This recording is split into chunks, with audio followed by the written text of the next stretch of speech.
Hi guys, Scott Woodward with you. Welcome to the first prelim final for the NRL 2011, and it's the Seagulls versus the Broncos, and it's second against third, and the winner of this game, it's sudden death. The winner goes straight into the grand final. And let me say, the winner of this game, I think, will win the grand final. I think, without a doubt, these two teams are superior to the two teams that are playing in Melbourne. We'll talk about that a little bit later. But look, we can't really do a fair dinkum preview because, quite frankly, we don't know what Darren Lockyer is doing. And you can see by the picture over my shoulder, the dilemma that we have trying to do this preview. I have to say, from a personal point of view, I have got no idea why he's even considering playing under those circumstances. Surely health is the most important thing in anybody's life.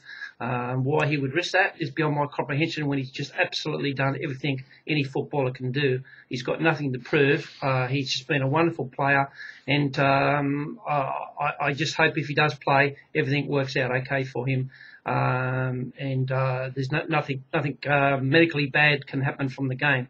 But it certainly caused a problem when you're trying to analyse the game, not just from the Manly point of view, but from the Broncos point of view. So let's just talk about a couple of the possible things that we think might happen. Firstly, I think the line will go beyond 6 if Lockyer doesn't play. That's more than a converted try. I think he's that important, mainly because of his calming factor, his experience, but mainly his ability to organise. They haven't not got an organiser in the team like he has. He can do, and they haven't got a tactical kicker like him, long and short. So they'll lose big time in that area, and they were the two reasons why West went out early last week. Their tactical kicking wasn't on, and St George's tactical kicking, they stuffed that up in the latter part of their game too. So tactical kicking has been crucial in the last couple of weeks, and if Darren Lockyer doesn't play, they will lose that tactical kick.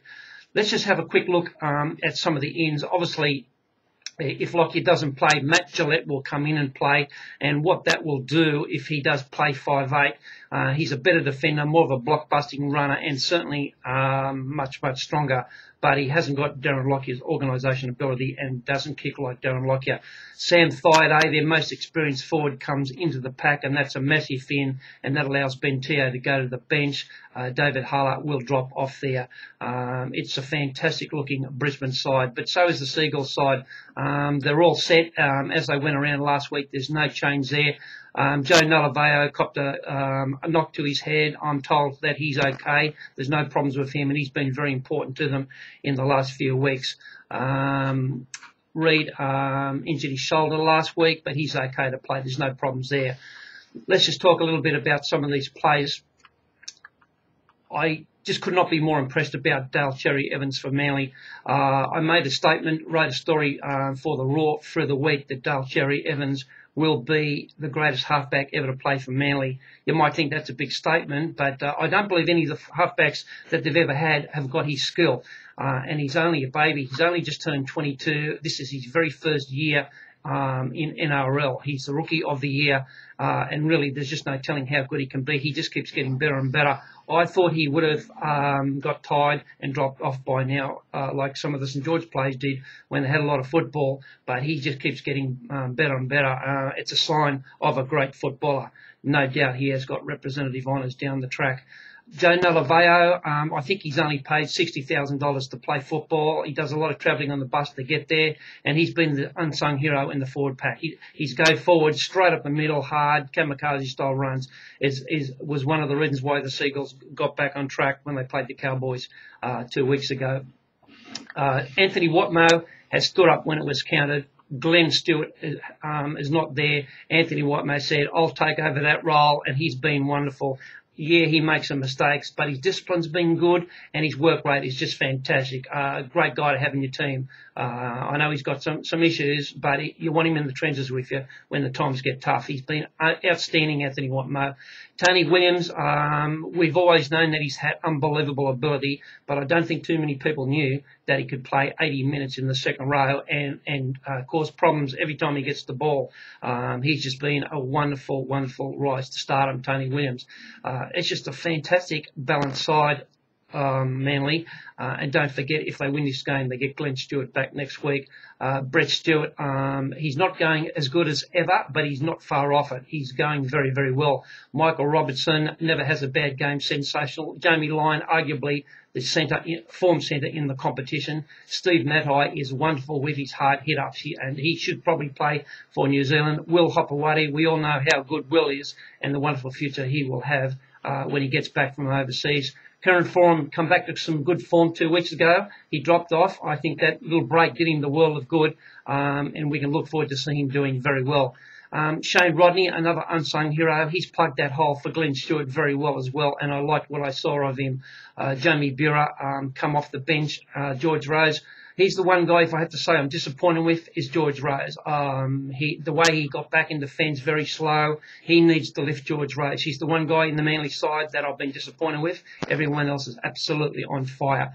The Broncos, the fullback, Jared Beale, he's taken over as nothing has gone wrong. He looks like he's been playing fullback all his life, and he'll be in contention for a New Zealand position, no doubt about that, with Kevin Locke. Dal Copley is going better than what I thought he would go. Jack Reed's had a wonderful year. Justin Hodges always causes a problem. He can't run the length of the field like he used to run. He's still not 100% in that leg, but he's still a class act, and he'll cause Manly enormous problems on that right side. Yi is fantastic. I have a concern with him in defence. Darren Lockyer is in career best form as far as I'm concerned, and it'll be a tragedy if he doesn't play. I'll talk about him in a second. Sam Fire will go straight into the Australian side. We know what he'll add to the side. Alex Glenn will go straight into the New Zealand side. He's a world-class second rower. And Ben Hannett is going okay. Andrew McCulloch is going okay. Josh Maguire, we gave him special mention last week. He came out and got man of the match. That's 2 blinders in a row that Josh Maguire has. And he is just an absolute world-class prop forward. As I said, he's the second best prop forward in the NRL as far as I'm concerned. And he just keeps getting better.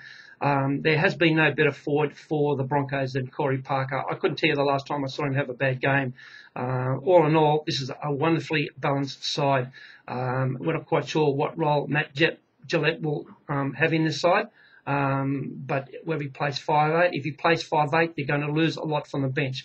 So it's a negative for Darren Lockyer, regardless what happens. If he doesn't play, they lose his experience, they lose his kicking and talking and organisational ability.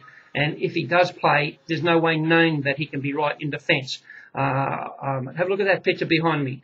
Do you think you'd be wanting to tackle Chuck Watmo running at you, Steve Matai running at you, Tony Williams running at you, and he will be defending on the side of those guys run down in attack.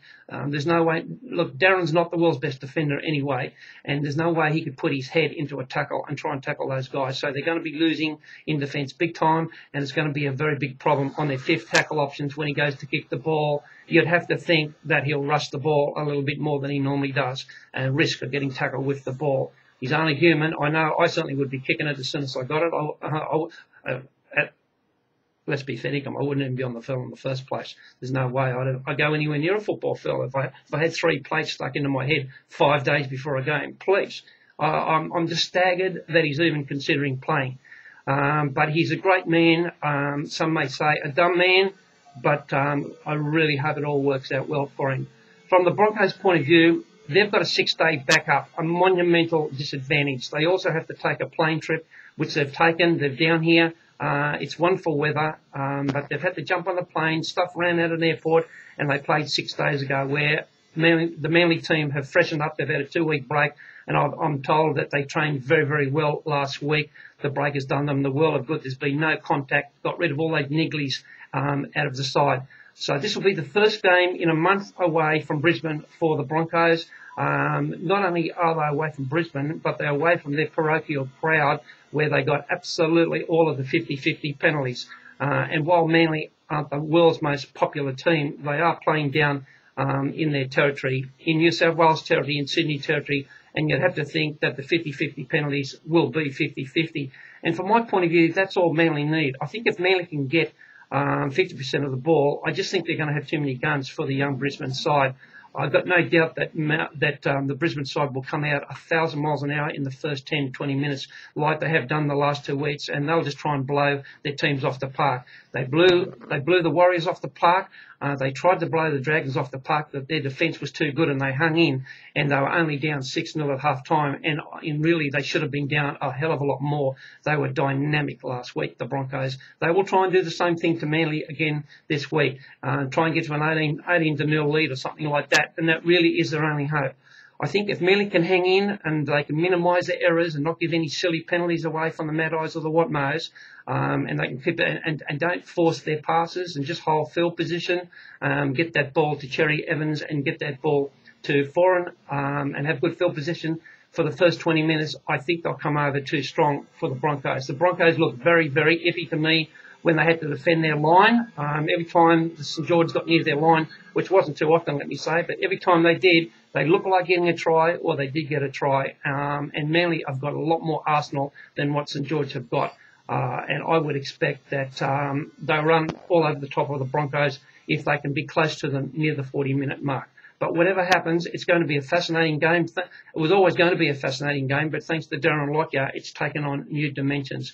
So for me, I think Manly will win this game and go into the grand final and win the grand final, regardless whether Darren Lockyer plays or whether he doesn't play. For me, I hope he plays. He's given me, personally, some wonderful memories, and I really don't need any more wonderful memories from him. He's done it all. He's been a great man, and I hope everything works out for him, whatever he does. Enjoy the game. I'll talk to you soon. Cheers.